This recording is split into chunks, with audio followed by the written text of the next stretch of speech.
So guys, सानो घर भए पनि घर चाहिँ सफा गरिरहनु पर्छ हैन। यो चाहिँ मेरो धारणा।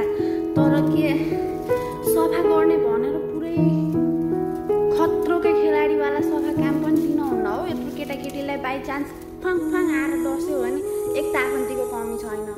यहाँ हेर्नु नै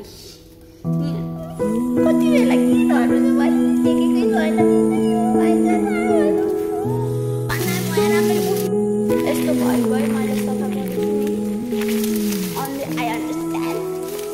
यस्तो लाग्यो, यस्तो खुट्टामा कमिला टक्छ गरे के गर्छ होइन। साँप भएको पछि यति बेलासम्म निस्किएको थियो, यहाँ साँप चाहिँ छैन।